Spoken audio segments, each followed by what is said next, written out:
பிப்ரவரி மாதம் ஏபேசி புஸ்தகத்திலிருந்து கர்த்தர் உங்களுக்கு சொல்லுகிற வார்த்தை, அப்போஸ்தலனாகிய பவுல் மூலமாக அந்த ஏபேசி பட்டணத்தில் இருக்கிற மக்கள் விசுவாச பிள்ளைகளுக்கு கிறிஸ்துக்குள் உண்டான ஆசீர்வாதத்தை குறித்து அவர் விவரமாக தெளிவாக அவர் விவரித்து எழுதுகிறார். கிறிஸ்துவிடத்திலே பெற்ற ஊழியத்தை அவர் நிறைவேற்றுவதற்காக அப்போஸ்தலனாகிய பவுலுக்கு கொடுக்கப்பட்ட வெளிப்பாடு, கிறிஸ்துக்குள்ளே உன்னதத்திலே சகலவிதமான ஆசீர்வாதத்தினாலும் நம்மை ஆசீர்வதித்திருக்கிறார். அல்லேலூயா. உன்னதத்திலே சகலவிதமான ஆசீர்வாதத்தினாலும் நம்மை ஆசீர்வதித்திருக்கிறார். ஆசீர்வதிக்க போறாரா? ஆசீர்வதித்திருக்கிறாரா? ஆசீர்வதித்திருக்கிறார். என்ன ஆசீர்வாதமா? சகல ஆசீர்வாதம். ஆமென். சகல ஆசீர்வாதத்தினாலும் நம்மை ஆசீர்வதித்திருக்கிறார். ஆசீர்வாதம்னா ஒன்று, ஆனா சகல ஆசீர்வாதம்னா பாருங்க, சகல ஆசீர்வாதத்தினால் நம்மை ஆசீர்வதித்திருக்கிறார். இந்த ஆசீர்வாதத்தை குறித்து ஆசீர்வாதம் சொல்றாங்க. அந்த பூமிக்குரிய ஆசீர்வாதம் இருக்கிறது, அது ஆபிரகாமுக்கு சொல்லப்பட்ட ஆசீர்வாதம். ஆவிக்குரிய ஆசீர்வாதம் என்று அப்போஸ்தலனாகிய பவுல் விளக்கமாக சொல்லுகிறார். அது வேதத்தில் அங்காங்கு சில இடங்களிலே ஆவியான அப்போஸ்தலர் மூலமாக மற்ற ஊழியர்கள் மூலமாக எழுதி வைத்து இருக்கிற காரியங்கள். ஆவிக்குரிய சகல ஆசீர்வாதத்தினாலே உங்களை ஆசீர்வதித்தேன். கிறிஸ்துவுக்குள் இந்த ஆசீர்வாதம் யாருக்கு என்றால் கிறிஸ்துவுக்குள் இருக்கிறவர்கள். கிறிஸ்துவுக்குள் என்றால் யார் என்றால் அந்நியருக்கு அல்ல, கிறிஸ்து இயேசுக்கு உட்பட்டு இருக்கிற மக்களுக்கு உண்டான ஆசீர்வாதம். அல்லேலூயா. ஆவிக்குள்ளான ஆசீர்வாதம் கிறிஸ்துவுக்குள் இருக்கிறவர்கள் ரட்சிக்கப்பட்டு இருக்கணும், இயேசுவை சொந்த ரட்சகராக ஏற்றுக்கொண்டு இருக்கணும், அவங்களுக்கு கொடுக்கப்படுகிற ஆசீர்வாதம். உலக ஆசீர்வாதம் ஒன்று இருக்குது, பணம், பொருள், செல்வம், ஐஸ்வர்யம் எல்லாம் இருக்குது. ஆனால் ஆவிக்குள்ளான ஒரு ஆசீர்வாதத்தை அப்போஸ்தலனாகிய பவுல் சொல்லுகிறதை நாம் வாசிக்கும் போது நம் இருதயத்திலே ஒரு பெரிய சந்தோஷம் இருக்கிறது. இது யாருக்கும் கிடைக்காத ஒரு ஆசீர்வாதம், இது எவருக்கும் கிடைக்காத ஒரு ஆசீர்வாதம், கிறிஸ்துக்குள்ளே உண்டான ஆசீர்வாதம். கிறிஸ்துக்குள் இருக்கிறவங்களுக்கு தான் ஆசீர்வாதம். ஜம்மு காஷ்மீரில் எல்லா பொருளும் கம்மி ரேட்டில் தான் விற்குதான். எல்லா பொருளும் என்ன பண்ணுது? கம்மி ரேட்டில் விற்குது. அது எல்லா மாநிலத்தில் உள்ளவங்களுக்கு கிடையாது, எல்லா மாநிலத்தில் இருக்கவங்களுக்கு கிடையாது. யாருக்குண்டா அந்த மாநிலத்தில் இருக்கிறவர்களுக்கு மாத்திரம்தான் அது சலுகை. அந்த மாநிலத்தை குடியுரிமை பெற்றிருக்கணும், அவங்களுக்கு தான். அதே போல கிறிஸ்துக்குள் இருந்தாதான் இப்போ நான் சொல்ல போகிற ஆசீர்வாதம்லாம் அந்த சலுகையெல்லாம் உங்களுக்கு வரும். அல்லேலூயா. கிறிஸ்துக்குள்ளே சகல ஆசீர்வாதத்தினாலும் நம்மை ஆசீர்வதிக்கிறார். அது போல கிறிஸ்துக்குள் உண்டான சகல ஆசீர்வாதமும் சலுகையும் நமக்கு வர வேண்டும் என்றால் முதலாவது நாம் என்ன பண்ணணும்? ரட்சிக்கப்பட்டு இருக்கணும், கிறிஸ்து நமக்குள்ளே வந்திருக்கணும். இந்த கிறிஸ்து நமக்குள்ளே வந்தாதான் இந்த ஆசீர்வாதத்தை அவர் மூலமாக பிதாவாகிய தேவனிடத்திலிருந்து நாம் பெற்றுக்கொள்ள முடியும். புரியுதுங்களா? யார்கிட்ட பெற முடியும் ஆவிக்குரிய ஆசீர்வாதத்தை? பிதாவாகிய தேவனிடத்திலே. இந்த உலக மக்கள் நிறைய பேர் ஆசீர்வாதமாக இருக்கிறாங்க, பணத்தினாலே ஆசீர்வாதமாக இருக்க, காரு, பங்களா எல்லாம் வைத்திருக்கிறாங்க. ஆனால் இந்த உலகத்தில் கிடைக்கக்கூடாத ஒரு மிகப்பெரிய ஆசீர்வாதம், இந்த உலகத்தில் யாருக்கும் கிடைக்காத ஒரு ஆசீர்வாதத்தை பற்றி தான் நான் உங்களுக்கு சொல்ல போகிறோம். அது இந்த உலகம் பெற முடியாத ஒரு ஆசீர்வாதம். உலக மக்கள் பெற முடியாது, கிறிஸ்துக்குள் இருக்கிறவங்க மாத்திரம்தான் அதை பெற முடியும். ஆமே. கிறிஸ்து யார் என்று நீங்கள் கேட்டீங்கன்னா, கிறிஸ்து என்பவர் வார்த்தையானவர். அல்லேலூயா. கிறிஸ்து என்பவர் யாரு? அவர் வார்த்தையானவர். அந்த வார்த்தையை ஒரு மனிதன் ஏற்றுக்கொண்டு அந்த வார்த்தையை கிறிஸ்து மூலமாக சுவிசேஷத்தின் மூலமாக பெற்றுக்கொண்டு விசுவாசிக்கிறவனுக்கு இந்த ரட்சிப்பை ஆண்டவர் தருகிறார். அல்லேலூயா. கிறிஸ்துக்குள்ளே நாம் வாழ வேண்டும், கிறிஸ்துக்குள்ளே நாம் இருக்க வேண்டும்டா யோவான் எழுதின சுவிசேஷம் 14ஆம் அதிகாரம் 16ஆம் வசனத்தை நாம் வாசிக்க கேட்போம். அது என்ன ஆசீர்வாதம், உன்னதமான ஆசீர்வாதம் என்று சொல்றாரே, அது என்ன ஆசீர்வாதம் என்பதை இங்கு யோவான் மூலமாக பரிசுத்த ஆவியானவர் எழுதி வைத்து இருக்கிறதே. 14:16 நான் பிதாவை வேண்டிக் கொள்ளுவேன், அப்பொழுது என்றென்றைக்கும் உங்களுடனே கூட இருக்கும்படிக்கு சத்திய ஆவியாகிய வேறொரு தேற்றரவாளனை அவர் உங்களுக்கு தந்தருளுவார். நான் பிதாவை வேண்டிக் கொள்வேன். எங்க போய் பிதாவை வேண்டிக் கொள்றாரா? நான் பிதாவை வேண்டிக் கொள்வேன், அப்போது என்றென்றைக்கும் உங்களோடு கூட இருக்கும்படியாக சத்திய ஆவியானவரை உங்களுக்கு தருவார். ஆமே. உன்னதத்தின் ஆசீர்வாதம் என்பது இந்த சத்திய ஆவியானவரை இயேசு சொல்லுகிறார். உலகத்தில் எத்தனையோ ஆசீர்வாதம் இருக்குது, ஆனால் இந்த சத்திய ஆவியானவர் நாம் பெற வேண்டும் என்றால் அவர் உன்னதத்தின் ஆசீர்வாதத்தை அவர் நமக்கு தருகிறார். அல்லேலூயா. உன்னதத்தின் ஆசீர்வாதம் எது என்று கேட்டா பரிசுத்த ஆவியானவர். இந்த பரிசுத்த ஆவியானவர் தான் உன்னதத்திலிருந்து வந்த ஆசீர்வாதம். உலகம் அந்த சத்திய ஆவியானவரை காணாமலும் அறியாமலும் இருக்கிறபடினால் நாம் அவரை அவர்கள் பெற்றுக்கொள்ள மாட்டாது. அவர் உங்களோடு கூட வாசம் பண்ணி உங்களுக்குள் இருப்பதினால் நீங்கள் அவரை அறிவீர்கள். உலகம் இந்த பரிசுத்த ஆவியானவரை பெற்றுக்கொள்ள முடியாது. ஆவிக்குரிய ஆசீர்வாதம் என்றால் என்ன? ஆவியானவர் தான், பரிசுத்த ஆவியானவர் தான் உன்னதமான ஆசீர்வாதம். இது நிறைய இடங்களிலே இது போதிக்கிறது இல்லை, இதை பற்றி சொல்லுகிறது இல்லை. ஆவிக்குரிய ஆசீர்வாதம் என்றால் பரிசுத்த ஆவியானவர் உங்கள் மேல் வரும்போது நீங்கள் பலன் அடைந்து யூதாவிலும் சமாரியாவிலும் பூமி கடைசி வரையிலும் எனக்கு சாட்சிகளாக இருப்பீர் என்று இயேசு சொன்னார். ஏன் அவர்களை ஆண்டவர் எருசலேமிலே காத்திருக்க சொன்னார் என்றால், பரிசுத்த ஆவியின் வல்லமைக்காக காத்திருங்கள், நான் போய் பிதாவிடத்தில் வேண்டிக் கொள்வேன், அப்போது என்றென்னைக்கும் உங்கள் மேல் தங்கி இருக்கும்படி உன்னதமான ஆவியானவர் உங்கள் மேல் ஊற்றப்படுவார். அல்லேலூயா. ஆவியானவர் உங்கள் மேல் வரும்போது நீங்க உன்னதத்தின் பலனாலே, பிதாவின் பலத்தினாலே, கிறிஸ்துவின் பலத்தினாலே, ஆவியானுடைய பலத்தினாலே நிரப்பப்படுவீர்கள். அல்லேலூயா. இந்த உலகம் இதை பெற்றுக்கொள்ள முடியாது. இந்த உலகத்தில் இருக்க மக்கள் பெற்றுக்கொள்ள முடியாது. இந்த வாக்கியம் கிறிஸ்துவுக்குள் இருக்கிற மக்களுக்கு மாத்திரமே. அல்லேலூயா. இயேசுவை ஏற்றுக்கொண்டவனுக்கு மாத்திரமே இந்த ஆவியானவரை கர்த்தர் தருகிறார். அல்லேலூயா. இது யாருமே நம்ப முடியாத ஒரு சத்தியத்தை நமக்குள்ள ஆவியானவர் தந்திருக்கிறதை நாம் நம்புகிறோம். அல்லேலூயா. எத்தனை பேர் விசுவாசிக்கிறீங்க? அல்லேலூயா. வேதம் சொல்லுகிறது, நான் உங்களை திக்கற்றவனா விடேன். நான் என்ன பண்ண மாட்டேன்? திக்கற்றவளாக அனாதிகளாக நான் என்ன பண்ண மாட்டேன்? விட்டுட மாட்டேன் என்று அப்போஸ்தலனாகிய பவுலுக்கும் அப்போஸ்தலனாகிய மற்ற எல்லா அப்போஸ்தலருக்கும் சொல்றாரு. இதை உங்களை நான் என்ன பண்ண மாட்டேன்? திக்கற்றவனாக எல்லா அப்போஸ்தலர் 12 அப்போஸ்தலருக்கும் சொல்றாரு, நான் உங்களை திக்கற்றவனா விட மாட்டேன், அனாதிகளா நடுத்தூரில் விட்டுட்டு போயிட மாட்டேன். நான் போய் என்ன சொல்றாரு? நான் உங்களை திக்கற்றவனான் விடேன், உங்களிடத்திற்கு வருவேன், இன்னும் கொஞ்சம் காலத்திலே உலகம் என்னை காணாமலும் நீங்கள் என்னை காண்பீர்கள், நான் பிழைத்திருக்கிறபடி நீங்களும் பிழைப்பீர்கள், நான் என் பிதாவிலும் நீங்கள் என்னிலும் நான் உங்களிலும் இருக்கிறதை அந்நாளிலே அறிவீர்கள். எந்நாளிலே? இந்த நாளிலே பரிசுத்த ஆவியானவர் நமக்குள் இருக்கிறதை நாம் அறிந்திருக்கிறோம். ஆமே. கிறிஸ்துக்குள்ளே பிதா இருக்கிறது அறிந்திருக்கிறோம், பிதாவுக்குள்ளே கிறிஸ்து இருக்கிறது அறிந்திருக்கிறோம். நான் அவருக்குள்ளும் அவர் நமக்குள்ளும் நாம் அவருக்குள்ளும் வாழ்ந்து கொண்டு இருக்கிறோம். நாம் யாரும் தனித்தனியாக இல்லை, நாம் எல்லாரும் ஒரே தேவனாலே ஆவியினாலே இணைக்கப்பட்டு இருக்கிறோம். நம்முடைய தேவன் இந்த பரிசுத்த ஆவி மூலமாக உன்னதத்தின் அனுபவத்தை தருகிறார். உலகம் இந்த சத்திய ஆவியானவரை காணாது, உலகம் இந்த சத்திய ஆவியானவரை பெற்றுக்கொள்ள முடியாது. உலக மக்களுக்கு வேறொரு ஆவி இருக்கிறது, அது அசுத்த ஆவி அவர்களை நடத்துகிறது. நமக்கோ பரிசுத்த ஆவியானவர் நம்மை நடத்துகிறவராய் இருக்கிறார். அல்லேலூயா. இந்த சத்திய ஆவியானவர் நம்மை நடத்தும் போது, இந்த பரிசுத்த ஆவியானவர் நடத்தும் போது என்ன நடக்குது என்றால், உலகத்தில் பலத்த சத்துவத்தை வல்லமையை வெளிப்படுத்துகிறாராம். தேவன் தம்முடைய வல்லமையை இந்த பூமியில வெளிப்படுத்துகிறார். என்ன வல்லமை? மகத்துவம் உள்ள வல்லமை, தேவ வல்லமை வெளிப்படுத்துகிறார். இந்த வல்லமை பெறாமல் யாரும் ஊழியத்தை செய்ய முடியாது. அல்லேலூயா. ஆவிக்குரிய ஆசீர்வாதம் என்றால் பரிசுத்த ஆவியினாலே நிறைந்த ஒரு மனிதனாக வாழ்வது. ஆமே. இயேசு பரிசுத்த ஆவியினால் வல்லமையினால் நிறைந்த ஒரு மனிதனாக இந்த பூமியில ஊழியத்தை செய்தார். இயேசு பரிசுத்த ஆவியினால் நிறைந்தார். ஒரு உண்மையாகவே நான் சொல்றேன், இயேசுவே பரிசுத்த ஆவியில நிறைந்த ஒரு தேவ மனிதன் இருக்கும்போது நாம நீ என்ன பண்ணணும்? இந்த பரிசுத்த ஆவியினாலே நாம் நிறையணும். ஆமே. இந்த ஆவியானுடைய நிறைவு தான் பிசாசுடைய சகல வல்லமைகளை மேற்கொள்ளக்கூடிய அதிகாரத்தை நமக்கு தருகிறது. இயேசு ஞானஸ்நானம் பெற்ற போது பரிசுத்த ஆவியானவர் அவர் மேல் வந்து இறங்கினார். ஆவியானுடைய பலத்தினாலே அவர் கலிலேயாவை விட்டு புறப்பட்டு போய் ஊழியத்தை செய்தார். அவரை பார்த்த பிசாசுகள் அலறின, வியாதிகள் சுகமாகின, மரித்தோர்கள் எழும்பின, சாத்தான் எல்லாம் அவருடைய பாதத்தில் விழுந்தது. பரிசுத்த ஆவியினாலே இயேசு நிரம்பினார். அல்லேலூயா. உன்னதத்தின் பலனா நாம் தரிப்பிக்கப்பட வேண்டும்.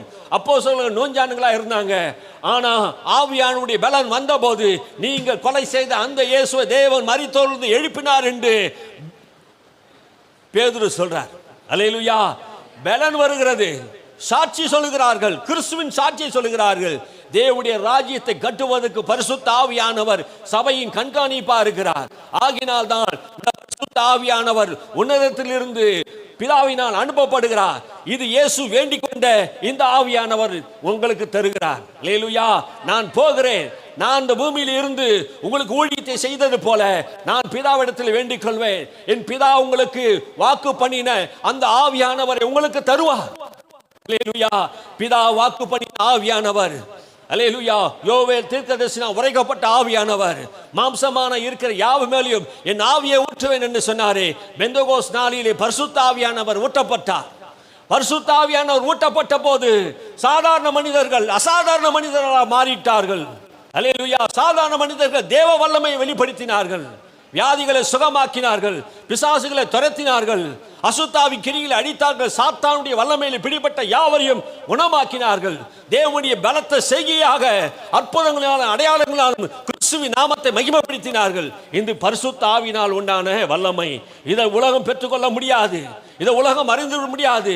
இது நமக்குள்ளே இருக்கிறார், இவர் நமக்குள் வாசமா இருக்கிறார். அல்லேலூயா. இந்த ஆவியானவர் தான் நமக்குள்ளே செயல்பட்டு கொண்டு இருக்கிறதை நாம் அறிந்து கொண்டிருக்கிறோம். ஆமே. அது கீழே உள்ள வசனம் வாசிங்க. பெற்றுக்கொண்டு அவைகளை கை கொள்ளுகிறவனே என்னிடத்தில் அன்பாயிருக்கிறான், என்னிடத்தில் அன்பாயிருக்கிறவன் என் பிதாவுக்கு அன்பாயிருப்பான், நானும் அவனில் அன்பாயிருந்து அவனுக்கு என்னை வெளிப்படுத்துவேன் என்றார். பரிசுத்த ஆவியானவரை பெறுகிறவன் யாரா இருந்தாலும் தேவன் அவன் மேல் அன்பாய் இருக்கிறார். அல்லேலூயா. யார் மேல் தேவன் அன்பா இருக்கிறார் என்றால் உன்னதத்தில் இருக்கிற அந்த பரிசுத்த ஆவியானவர் உன்மேல் வரும்போது தேவன் அன்பா இருக்கிறார். அவன் மேல் கர்த்தருடைய அன்பு ஆண்டவர் பொழிந்தொருளுகிறார். அல்லேலூயா. நாம் கர்த்தருடைய அன்பினாலே நிறைந்து வாழணும். அப்போஸ்தல காலத்திலே முன்மாரியான ஆவியானவர் ஊற்றப்பட்டார். முன்மாரி அது. ஆனா வேதம் சொல்லுகிற தீர்க்கதரிசி சொல்றாரு, பின்மாரிக்காக வேண்டிக் கொள்ளுங்கள் என்று சொல்றார். பின்மாரி என்றால் முன்மாரி. எப்படி பெந்தகோஸ் நாளிலே ஆவியானவர் ஊற்றப்பட்டாரோ அவர்கள் எழுந்து பூமியிலே சகல ஜனங்களுக்கு சுவிசேஷத்தை பரப்பினார்களோ அதே போல நாம் ஜெபித்துக் கொண்டிருக்கிறோம்.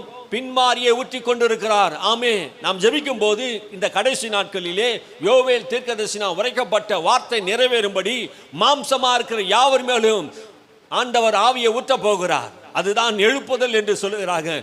ஆவியானவர் தான் சபையின் எழுப்புதலின் வல்லமையை வெளிப்படுத்தக்கூடியவராக இருக்கிறார். இந்த ஆவியானவர் பலன் இல்லாமல் நாம் ஊழியத்தை செய்ய முடியாது. ஆகையினால் பின்மாரிக்காக வேண்டிக் கொள்ளுங்கள். நீங்க பின்மாரியின் ஆவி, அந்த பரிசுத்த ஆவியானவர் முன்பு எப்படி பரிசுத்த ஆவியானவர் சபையில் ஊற்றப்பட்டாரோ அவர்கள் எல்லா வரங்களினாலே நிரப்பினாரோ அதே போல இயேசு வருகைக்கு முன்பாக இந்த உலகம் ஒரு பெரிய எழுப்புதலை சந்திக்க போகிறது. அந்த எழுப்புதல் என்னன்னா உலகம் முழுவதும் இருக்கிற எல்லா மக்களுக்கும் ராஜ்யத்தின் சுவிசேஷத்தை, கிறிஸ்துவின் சுவிசேஷத்தை, மனம் திரும்புதல் சுவிசேஷத்தை எல்லா ஜனங்களுக்கும் பரிசுத்த ஆவியினால் அறிவிப்பார்கள். அல்லேலூயா. நான் உங்களுக்கு தீர்க்க தரிசனமான வார்த்தையை சொல்றேன். இயேசு இந்த உலகத்துக்கு வரும்போது எல்லா ஜனங்களுக்கும் சுவிசேஷம் அறிவிக்கப்படும். அல்லேலூயா. அவர் வருகைக்கு முன்னாக பரிசுத்த ஆவியினாலே சபைகள் நிரப்பப்படும். மாம்சமா இருக்கிற யாவர் மேலும் அவருடைய ஆவியை ஊற்றுவார். அப்போது சபை எழுப்புதல் அடையும். பலவீனமானவர்கள் பலனடைவார்கள். கர்த்தருடைய ராஜ்யத்தை கட்டுவதற்காக எழும்புவார்கள். ஆமே. ஆயிரங்களை தேசங்களுக்கு கொண்டு வருவார்கள். இப்போது இருக்கிறத பார்க்கிலும் சபைகள் 1000 மடங்கு சபைகள் பெருகும். ஆத்துமாக்களாக நிரம்பும். இதுவரை இல்லாத வெளிப்பாடுகள், சத்தியங்கள், உலக மக்கள் புரிந்து கொள்ள முடியாத சத்தியங்களை தேவன் வெளிப்படுத்துவார். புறஜாதிகளை தம்முடைய நாம மகிமைக்காக சபைக்கு அழைத்து வருவார். ரட்சிக்கப்பட்ட ஜனங்களை கொண்டு வருவார். என் நாமம் தரிக்கப்பட்ட ஜனங்களை நான் கொண்டு வா என்பேன் சொல்லி வேதம் சொல்லுகிறது ஏசாயாவிலே. அவர் நாமம் தரிக்கப்பட்டவர்கள் உலகத்தில் எத்தனையோ கோடி மக்கள் உண்டு. இன்னும் இயேசு அறியாத ஜனங்கள் உண்டு. ஆவியானுடைய பலத்தினாலே அந்த ஊழியத்தை நாம் செய்ய போகிறோம். அல்லேலூயா. அதற்கு தான் உன்னதமான ஆசீர்வாதம். பரிசுத்த ஆவியானவர் ஒரு உன்னதமான ஆசீர்வாதத்தை நமக்கு கட்டளையிட்டு இருக்கிறார். அல்லேலூயா. லவோதிக்கா சபையை பார்த்து சொல்றாரு, என்ன சொல்றனா, நீ அனலமின்றி கொடியிலின்றி வெதுவெதுப்பாய் இருந்தால் நான் என்ன பண்ணுவேன், வாந்தி பண்ணி போடுவேன் என்று சொல்றார். இயேசு என்ன சொல்றார் லவோதிக்கா சபையை பார்த்து, அனலின்றி குளிரமின்றி வெதுவெதுப்பா இருக்காத, அந்த பக்கம் போ, ஒன்று இந்த பக்கம் வா. நீ இல்லைன்னா ஒன்று அனலாயிரு, ரெண்டு பக்கமும் நீ இருந்தீன்னா ஆண்டவர் உன்னை வாந்தி பண்ணி போட்டுருவார். அனலா இருக்கும்படியாக ஆண்டவர் சொல்றாரு. அப்போ வாந்தி பண்ணி போட்டா என்ன நடக்கும்? இயேசு வாந்தி பண்ணி போட்டானா ஒப்ப முடியாததான் என்ன பண்றாரு, வாந்தி பண்ணி போடுறாருன்னு அர்த்தம். வாந்தி ஏன் வருது? அது ஜீரணமாகல, உள்ளுடைய சரீரம் ஏற்றுக்கொள்ளலை. அப்போ கிறிஸ்துக்குள் இருக்கிறவங்க பரிசுத்த ஆவி பெற்றாதான் ஆண்டவருக்காக என்ன பண்ண முடியும்? வல்லமையா எழும்ப முடியும், ஆவியானவரை பெற்றுக்கொள்ள முடியும். ஆமென், அல்லேலூயா. அப்போ வாந்தி பண்ணதை என்ன பண்ண பிசாசானவன், எவனை விழுங்கலாமோ அவனே விழுங்கலாம் என்று சுத்தி சுத்தி திரிந்து நிற்கிறான். இன்னைக்கு பிசாசு என்ன வேலை செய்கிறான்? எப்போ அவன் பின்வாங்கி போவான், எப்போ இயேசு விட்டு போவான், எப்போ அவன் பாவத்தில் விழுவான், எப்போ அவன் சோதனை விழுவான் என்று என்ன பண்ணான் பிசாசு? வகை தேடி சுற்றி திரிந்துக்கிறான். ஏதாவது சமயம் கிடைக்குமா, ஏதாவது வாய்ப்பு கிடைக்குமா, யாரையாவது விழிக்கலாமா, யாரையாவது நாசமாக்கலாமா, யாரையாவது கொண்டு போடலாமா, யாரையாவது வியாதி கொடுக்கலாமா என்று பிசாசு கொல்லவும் அழிக்கவும் விழுங்கவும் திருடவும் கொல்லவும் வருகிறான். நானும் ஜீவன் கொடுக்க வந்தேன் என்று சொன்னார். இப்போ இந்த பிசாசு உலகத்திலே வஞ்சனையான காரியங்களை செய்கிறதை நாம் பார்க்கிறோம். தேவன் அனலா இருந்தான். இயேசு அன்பா மாத்திரம் இல்லை, அனலா இருந்தான். இயேசு பரிசுத்தமா இருந்தான். இயேசு பொறுமையா இருந்தான். இயேசுவை போல நாமும் வாழணும்னா இந்த உலகத்திலே இந்த பரிசுத்த ஆவியானவரை பெற வேண்டும். அல்லேலூயா. இந்த பரிசுத்த ஆவியிலே நிறைந்து அவர் பேசின வார்த்தைகள், அவருடைய வாயிலிருந்து புறப்பட்ட வார்த்தைகள் அதிகாரமுடையதாக இருந்தது. அவருடைய வாயிலிருந்து புறப்பட்ட வார்த்தைகள் அதிகாரம் வல்லமை வெளிப்படுத்தினது.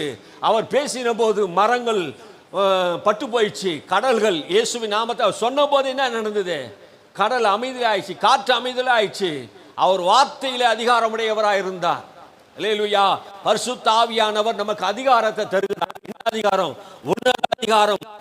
பரிசுத்த ஆவியானவர் உன்னத அதிகாரத்தை தருகிறார். இந்த அதிகாரத்தோடு புறப்படுகிறோம். இயேசு நாமத்தினாலே நாம் பேய்களையும் பிசாசுகளை துரத்தவும், இயேசு நாமத்தில் சகல நோய்களையும் சகல வியாதிகளை சுகமாக்கவும் பரிசுத்த ஆவியானவர் நமக்கு உதவி செய்கிறவராக இருக்கிறார். அவர் நாமத்தை நாம் சொல்லும் போது ஆவியானவர் சிருஷ்டிப்பின் வல்லமையை வெளிப்படுத்துகிறார். பிதாவை அவர் மகிமைப்படுத்திக் கொண்டிருக்கிறார். எங்கெல்லாம் இயேசு நாமம் சொல்லப்படுகிறதோ அங்கெல்லாம் பரிசுத்த ஆவியானவர் பலத்தை கிரியை செய்கிறார். அல்லேலூயா. உன்னதத்தின் பலத்தினால் நாம் நிரப்பப்படும். லூக்கா எழுதின புஸ்தகத்திலே 24:49, லூக்கா எழுதின சுவிசேஷம் 24:49 வசனத்தை நீங்க வாசிங்க. என் பிதா வாக்குத்தத்தம் பண்ணினதை இதோ நான் உங்களுக்கு அனுப்புகிறேன். நீங்களோ உன்னதத்திலிருந்து வரும் பெலனால் தரிப்பிக்கப்படும் வரைக்கும் எருசலேம் நகரத்தில் இருங்கள் என்றார். ஆமீன். என்ன வசனம் சொல்லுகிறா? என் பிதா வாக்கு பண்ணினதை இதோ நான் உங்களுக்கு அனுப்புகிறேன் என்றார். அல்லேலூயா. பிதா என்ன வாக்கு பண்ணினாரோ அதை நான் உங்களுக்கு அனுப்புகிறேன். நீங்க உன்னதத்தில் இருக்கிற பலத்தினாலே தரிப்பிக்கப்படும் வரைக்கும் எருசலேமிலே காத்திருங்கள் சொன்னார். அல்லேலூயா. உன்னதத்தில் இருக்கிற பலன், உன்னதத்தில் உள்ள சகல ஆசீர்வாதத்திலே ஒன்று பரிசுத்த ஆவியானவர். நான் 9 காரியங்களை எழுதி வைத்திருக்கிறேன். அந்த 9 காரியத்தில் பரிசுத்த ஆவியானவர். இன்னைக்கு ஒரு காரியத்தை நான் பேச முடிச்சிடுறேன், இல்லைனா நாளைக்கு தொடர்ந்து அதை சொல்றேன். ஆவிக்குரிய சகல ஆசீர்வாதத்தினாலும் நம்மை கிறிஸ்துக்குள்ளே நம்மை ஆசீர்வதித்திருக்கிறார் என்று வேதம் சொல்லுகிறது. அல்லேலூயா. ஆவிக்குரிய சகல ஆசீர்வாதத்தினும் உன்னதத்தின் பலத்தினாலே நீங்கள் பலனை தரிப்பித்துக் கொண்டு எருசலேமிலே காத்திருங்கள். ஆமே, அதுதான் உன்னதத்தின் பலன். நம்ம ஆண்டவர் பரலோகத்துக்கு போனார். பரலோகத்துக்கு போய் அங்கே இன்னும் சிறப்பான பரிசு இருக்குதோ அதை நம்ம என்ன பண்ணார்? நமக்காக கொடுத்துருக்கிறார். வெளிநாட்டுக்கு போகிறவங்க பாருங்கள், அமெரிக்கா ஜப்பானுக்கெலாம் போகிறவங்க பாருங்கள். அமெரிக்காவுக்கு போயிட்டு வந்தால் அங்கே இருக்க சாக்லேட்டு நல்ல விலை உயர்ந்த பொருட்கள் புஸ்தகம்லாம் நல்லா சீப்பாக கிடைக்குது அங்கெல்லாம். அதெல்லாம் கொண்டு வந்து நம்ம ஊர் மக்களுக்கு நமக்கு பிரியமானவர்கள்லாம் கொடுப்பாங்க. ஜப்பானுக்கு போனால் நிறைய மியூசிக்கல் எலக்ட்ரானிக் பொருள்லாம் வாங்கிட்டு வந்து என்ன பண்ணுவாங்க? கொடுப்பாங்க. ஆனால் ஆண்டவர் நம்ம வெளிநாட்டுக்கு போல எங்கே போயிருக்கிறாரு? பரலோகத்துக்கு போயிருக்கிறாரு. அங்கே உன்னதமான சிறப்பானது எது? பரிசுத்த ஆவியானவர். அல்லேலூயா. இதை சபை புரிந்து கொள்ளல, உன்னத பலனை புரிந்து கொள்ளல. இந்த பரிசுத்த ஆவியானவர் தான் நமக்கு என்ன பண்றாரா? நமக்கு தருகிறார். அல்லேலூயா. அவர் நம்முடைய தேவன் பரலோகத்துக்கு போயிருக்கிறார். அங்கே பரலோகத்துக்கு போனதுனாலே அவர் உன்னத பலனை நமக்கு தெரிவிக்கிறார். ஆமீன். அல்லேலூயா. அப்போஸ்தலன் பவுல் சொல்லுகிறார், நான் உங்களிடத்தில் வரும்போது எப்படி வரப்போறேன்னா பூரண ஆசீர்வாதத்தோடு உங்களிடத்தில் நான் வரப்போறேன்னு சொல்றார். அல்லேலூயா. பூரண ஆசீர்வாதம். பவுல் சொல்லும் போது சொல்றாரு, ஒரு பட்டணத்திலிருந்து ஒரு ஆள் வந்தா அந்த ஆளுக்கிட்ட அந்த ஊர்ல இருந்து சிறப்பு என்ன? திருநெல்வேலியில் வந்தா அல்வா தான் சிறப்பு, மணப்பாறையில் வந்தா முறுக்கு தான் சிறப்பு, இது மாதிரி ஒவ்வொரு இடத்துல இருந்து வந்தால் ஒரு ஒன்று சிறப்பு இருக்கும் பாருங்க. ஆனால் அப்போஸ்தலன் பவுல் சொல்றாரு, நான் கிறிஸ்துவின் சுவிசேஷத்தை பூரணமாய் அறிவிப்பதற்கு நான் உங்களிடத்தில் வருகிறேன் என்று சொல்கிறார். வாசித்து பாருங்க, ரோமர் புஸ்தகம் 15:26 15:29 ரோமர் புஸ்தகம் எடுத்துக்கொள்ளுங்க. 15ஆம் அதிகாரம். நான் உங்களிடத்தில் வரும்போது கிறிஸ்துவினுடைய சுவிசேஷத்தின் சம்பூர்ணமான ஆசீர்வாதத்தோடே வருவேன் என்று அறிந்திருக்கிறேன். நான் உங்களிடத்தில் வரும்போது கிறிஸ்துவினுடைய சுவிசேஷத்தின் பூரண ஆசீர்வாதம். ஆமென். கிறிஸ்துவுடைய சுவிசேஷத்தின் பூரண ஆசீர்வாதம். இந்த ஆசீர்வாதங்கள் எல்லாம் எங்க வைக்கப்பட்டிருக்கிறது என்றால், பூரணமான ஆசீர்வாதம், சகல ஆசீர்வாதம் சொன்னாரே, அந்த ஆசீர்வாதம் எங்க வைத்திருந்தானா சுவிசேஷத்தில் வைத்திருக்கிறார். அல்லேலூயா. இந்த சுவிசேஷத்தில் தான் பூரணமான ஆசீர்வாதம் இருக்கிறது. அப்படி என்றால் இந்த சுவிசேஷம் யார் என்றால் இயேசு கிறிஸ்து தான் இந்த பூரண ஆசீர்வாதத்துக்கு பாத்திரராக இருக்கிறார். இவர் யாருக்குள்ள எல்லாம் வருகிறாரோ, இந்த சுவிசேஷம் யாருக்கெல்லாம் அறிவிக்கப்படுகிறதோ அவர்கள் எல்லாம் பூரண ஆசீர்வாதமா வாழ முடியும். அல்லேலூயா. இவருக்குள்ளே சமாதானம் இருக்கிறது, அது ஒரு ஆசீர்வாதம். இவருக்குள்ளே பாவ மன்னிப்பு இருக்கிறது, இது ஒரு ஆசீர்வாதம். இவருக்குள்ளே கிருபை இருக்கிறது, இது ஒரு ஆசீர்வாதம். இவருக்குள்ளே நித்திய ஜீவன் இருக்கிறது, இவருக்குள்ளே ஞானம் இருக்கிறது, இவருக்குள்ளே பலன் இருக்கிறது, இவருக்குள்ளே ஐஸ்வர்யம் இருக்கிறது, இவருக்குள்ளே நித்திய ஜீவன் இருக்கிறது, இவருக்குள்ளே சகல ஆசீர்வாதமும் நிலைத்திருக்கிறது. இந்த இயேசுவை யாரெல்லாம் ஏற்றுக்கொள்கிறார்களோ பரிபூர்ண ஆசீர்வாதமும் இந்த சுவிசேஷத்திலே நான் கொண்டு வருகிறேன் என்று ரோமாபுரி மக்களுக்கு நான் வரும்போது நான் எதை கொண்டு வரப்போகிறேன் என்றால், பூரண சுவிசேஷத்தை நான் அறிவித்து கிறிஸ்துவின் ஆசீர்வாதத்தை உங்களிடத்தில் நான் கொண்டு வரப்போகிறேன். அல்லேலூயா. இந்த ஆசீர்வாதத்தை எதில் வைத்திருக்கிறார் என்றால் சுவிசேஷத்தில் கர்த்தர் வைத்திருக்கிறார். அல்லேலூயா. சுவிசேஷத்தில் வைத்திருக்கிறார். இந்த சுவிசேஷத்தை கேட்கும் போது ஒரு மனிதனுக்குள்ளே பாவம் மன்னிக்கப்படுகிறது. இந்த சுவிசேஷம் அறிவிக்கப்படும் போது அவன் பாவம் மன்னிக்கப்பட்ட பரிசுத்தவான்களா மாறுறாங்க. இது யாரால் கொடுக்க முடியுமா? பாவ மன்னிப்பை இந்த உலகம் கொடுக்க முடியுமா? பரிசுத்த ஆவியானவரை இந்த உலகம் கொடுக்க முடியுமா? எந்த மனிதனாலும் விலை கொடுக்க முடியாத ஒன்றுதான் நான் உங்களுக்கு அறிவித்துக் கொண்டுகிறேன். அதனால தான் சொல்றேன், அது ஆவிக்குரிய சகல ஆசீர்வாதத்துக்குள் இருக்கிறது, கிறிஸ்துவுக்குள் இருக்கிற சகல ஆசீர்வாதம். அப்போ இந்த சுவிசேஷம் எங்கெங்கெல்லாம் புறப்பட்டு வந்ததோ அங்கெல்லாம் இந்த பட்டணங்கள் எல்லாம் ஜனங்கள் எல்லாம் ஆசீர்வதிக்கப்படுகிறார்கள். இந்த சுவிசேஷம் அறிவிக்கப்பட்ட இடங்கள்லாம் ஜனங்கள் வியாதிகள் சுகமடைகிறது, அற்புதம் நடக்கிறது, சப்பானிங்க நடக்கிறார்கள்.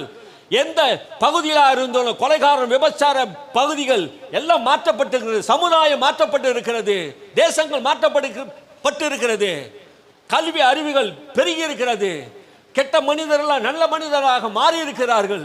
இந்த சுவிசேஷம் பூரணத்தை உண்டாக்குகிறது. அல்லேலூயா. எல்லா மனிதன் கெட்ட மனிதர்கள் எல்லாம் இந்த சுவிசேஷம் வரும்போது மனமாற்றம் அடைந்து இயேசு கிறிஸ்துவை ஆண்டவராக ஏற்றுக்கொள்ளும் போது, நான் பாவி, எனக்கு ஆண்டவர் வேணும், தன் பாவத்திலிருந்து மன்னிக்கப்பட்டவனாக தேவனை தேடுகிறவனாக மாறிவிட்டான். அக்கிரமக்காரனா, அநியாயக்காரனா, விபச்சாரக்காரனா, கொள்ளைக்காரனா இருந்தவன் மனம் திரும்புகிறான். பெரிய ஆசீர்வாதத்தை இந்த சுவிசேஷத்தில் இருக்கிறது. அல்லேலூயா. இதுதான் சுவிசேஷம். சுவிசேஷத்திலே பூரணத்தோடு ஆசீர்வாதத்தோடு நான் உங்களுக்கு வருகிறேன். ரோமாபுரி பட்டணத்தாரே, இந்த கிறிஸ்துவின் சுவிசேஷம் உங்களுக்கு நான் அறிவிக்கப்படும் போது நிச்சயமாக நீங்கள் ஆசீர்வதிக்கப்படுவீர்கள். அல்லேலூயா. அல்லேலூயா. இந்த சுவிசேஷம் உங்களுக்குள் வந்ததுனால தான் இப்போ நீங்க நல்லவங்களா இருக்கிறீங்க. ஆமே. இந்த சுவிசேஷம் மாத்திரம் எனக்கு வரலன்னா, இந்த இயேசு மாத்திரம் எனக்கு உள்ள வரலன்னா, இந்த உலகத்திலே பாவிகளில் பிரதான பாவியை போல நான் இருந்திருப்பேன். அல்லேலூயா. பாவம் செய்வதற்கு துணிந்து செய்வேன், அக்கிரமம் செய்வது துணிந்து செய்வேன், பொல்லாப்பு பேசுவது, பொய் பேசுவதும், அநியாயம் செய்வதும், கொள்ளையடிப்பதிலும் முதலாளா இருந்திருப்போம். ஆமென். இந்த சுவிசேஷம் என்னை ரட்சித்திருக்கிறது. இந்த சுவிசேஷம் ஆண்டவர் என்னை மாற்றி இருக்கிறார், என் உள்ளத்தை மாற்றி இருக்கிறார், என் எண்ணங்களை மாற்றி இருக்கிறார், பாவ மன்னிப்பை கொடுத்திருக்கிறது. இந்த நிச்சயத்தை நாம் பெற்றிருக்கிறோம். அல்லேலூயா. பாவத்தை மன்னிக்க ஒரே ஒரு தெய்வம், பாவத்திலிருந்து விடுதலை செய்கிற ஒரே ஒரு தெய்வம் நம்முடைய ஆண்டவர். அல்லேலூயா. அவரே நம்மை விடுதலை செய்கிறவரா இருக்கிறார். சகல பாவத்தை கழுவி நம்மை சுத்திகரிக்கிறார். ஆண்டவருடைய ரத்தம் நம்முடைய சகல பாவத்தை கழுவி சுத்திகரிக்கிறது. விலையேறி பெற்ற ரத்தம் நமக்காக சிந்தப்பட்டு இருக்கிறது. அல்லேலூயா. வேதம் சொல்லுகிறது, நமக்காக ஆண்டவர் வெளியேறு பெற்ற ரத்தம் சிந்தப்பட்டு இருக்கிறது. இதுதான் சுவிசேஷம். அல்லேலூயா. ஒரு பாவியான மனிதனுக்கு விலை உயர்ந்த ரத்தம் சிந்தப்பட்டதுக்கு காரணம் என்ன? அதுதான் நற்செய்தி. பாவியாக மனுஷனை பாவியை மீட்பதற்காக மீட்பின் பொருளாக இயேசு சிலுவையிலே மரித்தாரே, அவர் சிந்தின ரத்தத்தினாலே சமாதானத்தை உண்டு பண்ணினாரே, அதுதான் சுவிசேஷம். இந்த சுவிசேஷத்தை கேட்கும் போது உலகத்தில் இருக்க மக்கள் எல்லாம் தேவனிடத்திலே, உன்னதமான தேவனிடத்திலே, அன்பு நிறைந்த தேவனிடத்திலே, இரக்கமுள்ள தேவனிடத்திலே, பாவங்களை மன்னிக்கிற தேவனிடத்திலே மக்கள் வருகிறார்கள். நாம் ஜாதியும் மதத்தையும் பரப்பவில்லை, உன்னதமான தெய்வத்தை நாம் சொல்லுகிறோம். வானத்தையும் பூமியும் படைத்தவரை நாம் பேசிக்கொண்டு இருக்கிறோம். இதுதான் பூரண சுவிசேஷத்தை, ஆசீர்வாதத்தை சகல ஜனங்களும் அறிய வேண்டும். அல்லேலூயா. சகல கோத்திரத்தாரும் சகல பாஷைக்காரர்களும் இந்த இயேசு கிறிஸ்துவை ஏற்றுக்கொள்ள வேண்டும். இதுதான் நம்முடைய லட்சியமாக இருக்கிறது. பரலோகத்திலும் பூலோகத்திலும் முழு குடும்பத்துக்கு சமாதானக்காரர் அவர்தான். 2 பிரிவாக இருந்தது, இதையெல்லாம் ஒன்றாக்கினவர் அவர்தான். சிலுவையிலே அவர் ரத்தம் சிந்திருக்கிறார். அல்லேலூயா. பிரிந்து கிடந்த மனுகுலத்தை ஒன்றாக்குவதற்காக மனிதன் பாவத்தோடு இருக்கிறான், அவர் பரிசுத்தரா இருக்கிறார். இந்த பாவ மனிதனுடைய வாழ்க்கை பரிசுத்தமா மாற்ற வேண்டும் என்றா உன்னதமானவர், பரிசுத்தமானவர், அவர் ரத்தம் சிலுவையிலே சிந்தணும். அல்லேலூயா. அவர் ரத்தம் சிந்துதல் இல்லாமல் பாவ மன்னிப்பு இல்லை. அவர் ரத்தம் சிந்தியே மனித குலத்தில் இருக்கிற பாவத்தை மன்னிக்கப்பட வேண்டும். மன்னிக்கப்பட்ட ஒரு மனிதன் தான் பரலோக ராஜ்யத்துக்கு போக முடியும். அல்லேலூயா. அந்த பரலோக ராஜ்யத்துக்கு நீ போனா நீ அன்பிலே பரிசுத்தம் உள்ளவளாய் இருக்கணும். அந்த பரலோகத்துக்கு நீ போனா உண்மை உள்ளவனா நீ இருக்கணும். அல்லேலூயா. உன்னால உண்மையா இருக்க முடியாது, உன்னால பரிசுத்தமா வாழ முடியாது. நீங்க எபேசியர் புத்தகத்திலே 3ஆம் அதிகாரத்திலே 4ஆம் வசனத்தை நீங்க வாசித்து பாருங்கள். அது சொல்றாரு, நீங்கள் அன்பிலே பரிசுத்தம் உள்ளவர்களாக இருக்கும்படி தமக்கு முன்பாக, பிதாவாகிய தேவனுக்கு முன்பாக நீங்கள் அன்பிலே பரிசுத்தம் உள்ளவர்களாக இருக்கும்படி, குற்றமற்றவர்களாக இருக்கும்படி. வாசிங்க. அல்லேலூயா. 3:4 எபேசியர் 1:3-4. எபேசியர் புஸ்தகம் 1ஆம் அதிகாரம் 3-4. நம்முடைய கர்த்தராகிய இயேசு கிறிஸ்துவின் பிதாவாகிய தேவனுக்கு ஸ்தோத்திரம். அவர் கிறிஸ்துவுக்குள் உன்னதங்களிலே ஆவிக்குரிய சகல ஆசீர்வாதத்தினாலும் நம்மை ஆசீர்வதித்திருக்கிறார். தமக்கு முன்பாக நாம் அன்பில் பரிசுத்தம் உள்ளவர்களும் குற்றமில்லாதவர்களுமாய் இருப்பதற்கு அவர் உலக தோற்றத்திற்கு முன்னே கிறிஸ்துவுக்குள் நம்மை தெரிந்து கொண்டபடியே. ஆமென். அல்லேலூயா. தமக்கு முன்பாக அன்பிலே பரிசுத்தம் உள்ளவர்களாகும்படிக்கு. யாருக்கு முன்னாடி? தேவனுக்கு முன்பாக அன்பிலே பரிசுத்தம் உள்ளவர்களாக இருக்கும்படி தமக்கு முன்பாக, பிதாவாகிய தேவனுக்கு முன்பாக நாம் அன்பிலே பரிசுத்தம் உள்ளவர்களாக இருக்கும்படி, குற்றமில்லாதவர்களாக இருப்பதற்கும் அவர் உலகம் தோற்றத்துக்கு முன்பாக கிறிஸ்துக்குள்ளே நம்மை தெரிந்து கொண்டபடியே.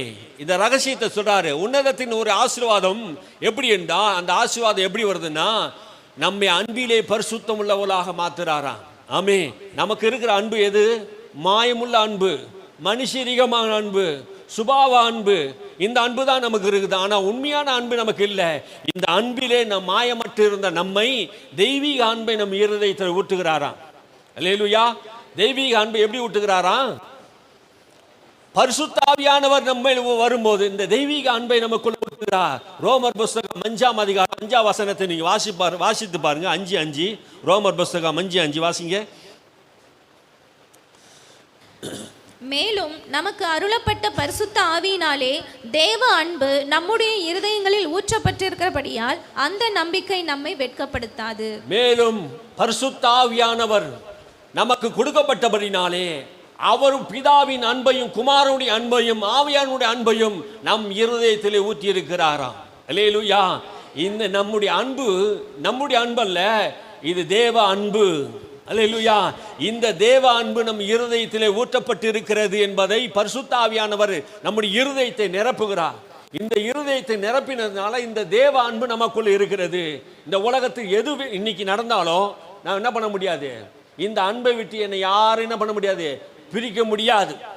கிறிஸ்துவின் அன்பை விட்டு நம்ம என்ன பண்ண முடியாது, பிரிக்க முடியாது. உபத்திரமோ, கஷ்டமோ, நஷ்டமோ, பாடுகளோ, பசியோ, பட்டினியோ, நிர்வாணமோ, இந்த உலகத்தில் மோசங்களோ, உலகத்திலே பிரச்சனைகள், போராட்டங்களோ, எதுவும் கிறிஸ்துவின் அன்பை விட்டு என்னை பிரிக்க முடியாது என்று பவுல் சொல்லுகிறார். அல்லேலூயா. இந்த அன்பு ஒரு நாளும் வெட்கப்பட விடாது. அல்லேலூயா. கிறிஸ்துவிடத்தில் அன்பு கூறுகிறவருக்கு சகலமும் நன்மைக்கு ஏதுவாய் நடக்கும். அல்லேலூயா. உன் இருதயத்தில் பரிசுத்த ஆவி மூலமாக அன்பை ஊற்றிருக்கிறார். மனுஷனுடைய அன்பு வேற, தேவ அன்பு வேற. தம்முடைய குமாரனை இந்த உலகத்துக்கு அனுப்பினார். அவர் சிலுவையிலே ஒப்பு கொடுத்தார். யோவான் சுவிசேஷம் 3:16 சொல்லுகிறது. வாசித்து பாருங்க. தேவன் தம்முடைய ஒரே பேரான குமாரனை இவ்வுலகத்தில் கொடுத்து இவ்வுலகத்திலே அன்பு கொண்டார். வாசிங்க. தேவன் தம்முடைய ஒரே பேரான குமாரனை விசுவாசிக்கிறவன் எவனோ அவன் கெட்டு போகாமல் நித்திய ஜீவனை அடையும் படிக்கு அவரை தந்தருளி இவ்வளவாய் உலகத்தில் அன்பு கூர்ந்தார். எந்த மனிதன் இந்த உலகத்தில் கெட்டு போக கூடாது. ஒவ்வொரு மனிதனுடைய இருதயம் கெட்டு போய் இருக்கிறது. எந்த மனிதன் கெட்டு போகக்கூடாது, எந்த மனிதன் நரகத்துக்கு போகக்கூடாது, ஆக்கினி தீர்ப்பு அடையக்கூடாது என்பதற்காகவே தேவன் தன்னுடைய குமாரனை பலி செலுத்தி அவருடைய ரத்தத்தினால் எல்லாருடைய பாவத்தை கழுவி சுத்திகரித்து தேவன் அந்த பரிசுத்த ஆவி மூலமாக நம் இருதயத்தில் அன்பை ஊற்றியிருக்கிறார். இந்த மெய்யான தெய்வத்தை நாம் ஏற்றுக்கொண்டு இவருக்காக வாழும்படியாக, இவருக்காக ஜீவிக்கும்படியாக, கிறிஸ்து இயேசுவின் ஆண்டவர், கிறிஸ்து இயேசுவின் இரட்சகர், இவருக்காக நான் வாழ்வேன், இவருக்காக நான் ஜீவிப்பேன், இந்த அன்புக்காக நான் வாழ்வேன் என்று நீ சொல்லணும். அல்லேலூயா. இயேசு நம்மேல் அன்பு கொண்டதினால் தான் பிதாவாகிய தேவன் அவர் நொறுக்க சித்தமானார். அல்லேலூயா. அவர் நமக்காக நொறுக்கினாராம். நாம் நினைத்தோமாம், ஏசாயா சொல்றார், நாம் நினைத்தோம் அவர் ஏதோ பாவம் செய்து அக்கிரமம் செய்து அதற்காக நொறுக்கப்பட்டார் என்று நினைத்தோம், அதற்காக பாதிக்கப்பட்டார் என்று நினைத்தோம். ஆனால் அவருடைய நம்முடைய அக்கிரமங்களுக்காக, நம்முடைய பாவங்களுக்காக பிதாவாகிய தேவன் அவர் நொறுக்க சித்தமானார். அல்லேலூயா.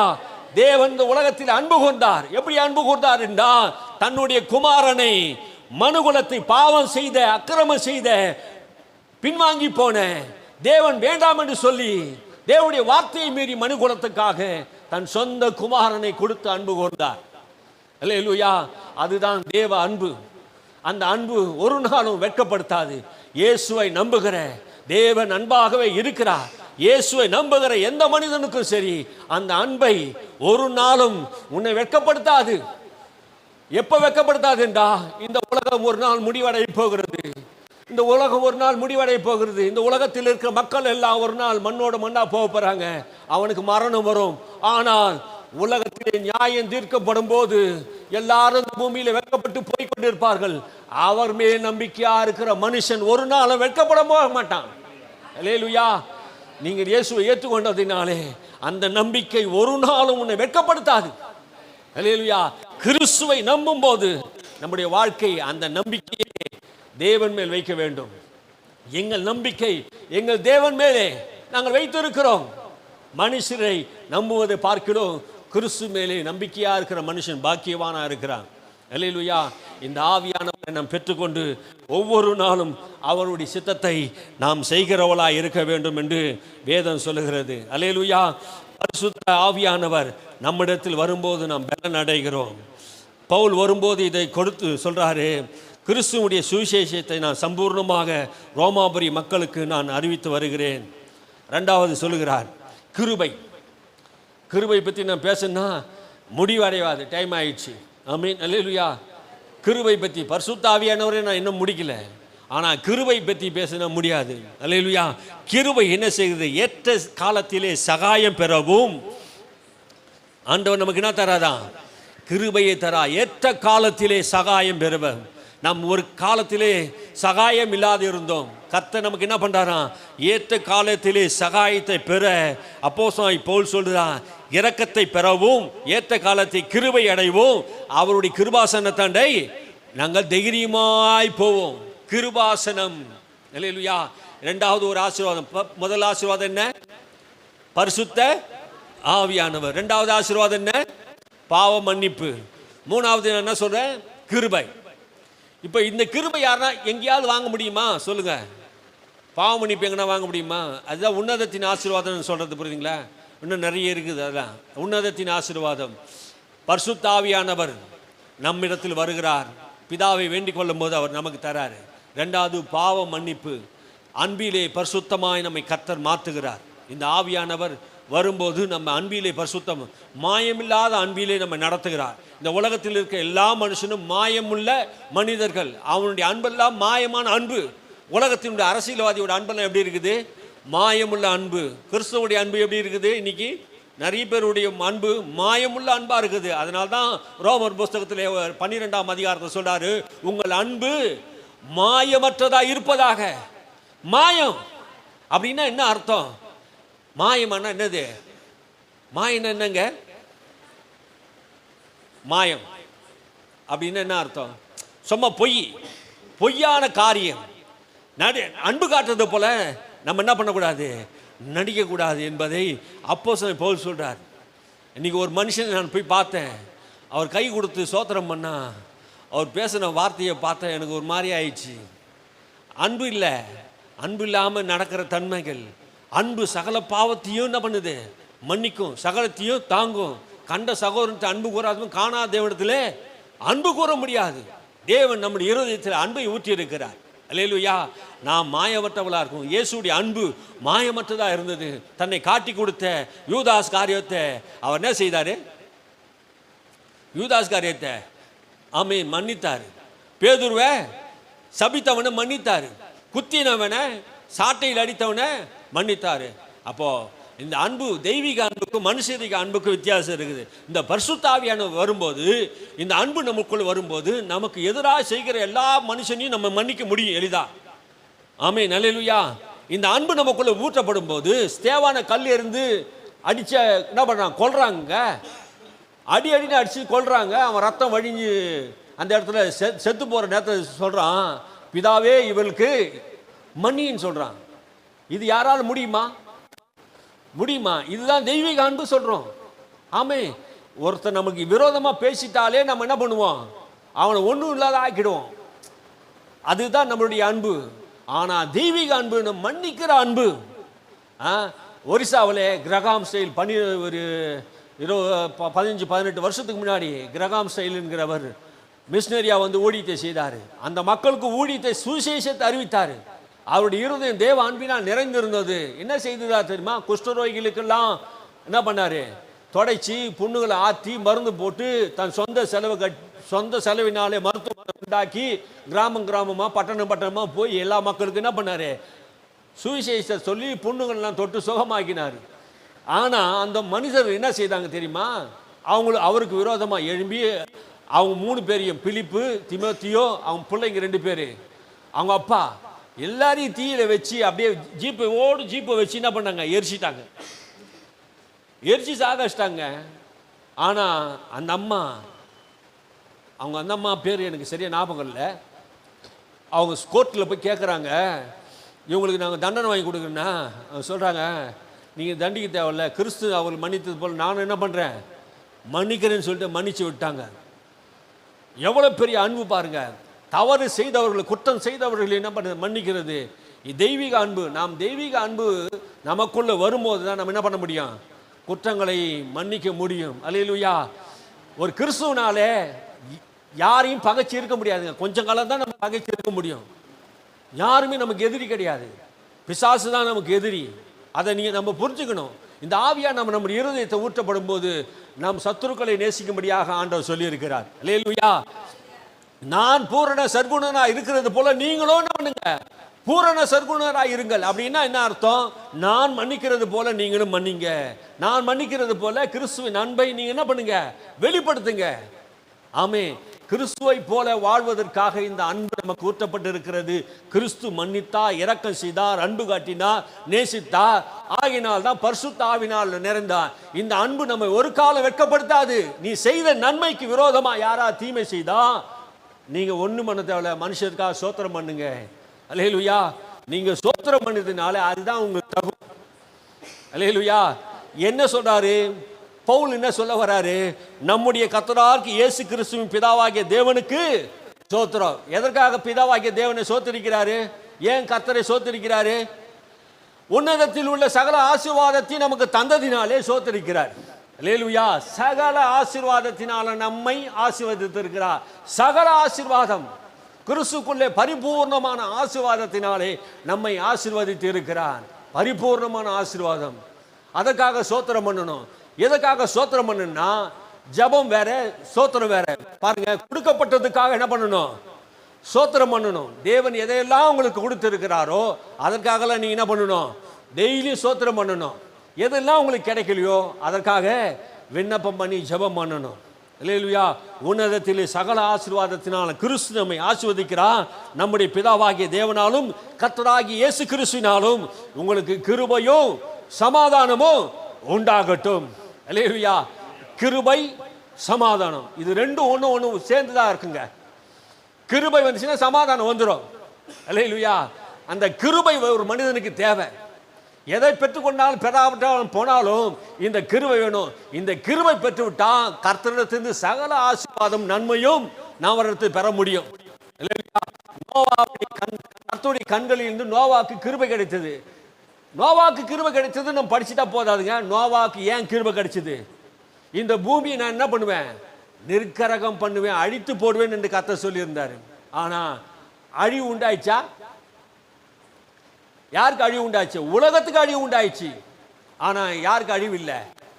நோவாவுக்கு அழிவு இல்லை. அல்லேலூயா. நோவா மட்டும் பிழைத்திருந்தான். நோவா சந்ததி அவன் குடும்பம் மட்டும் பேழையிலே பிழைத்திருந்தாங்க. கிருபை நாம் பெறணும். ஏற்ற காலத்திலே சகாயமும் ஏற்ற காலத்திலே கிருபையும் நாம் சந்திக்க வேணும்னா கிருபாசனத்தாண்ட தைரியமா நம்ம என்ன பண்ணணும்? போகணும்.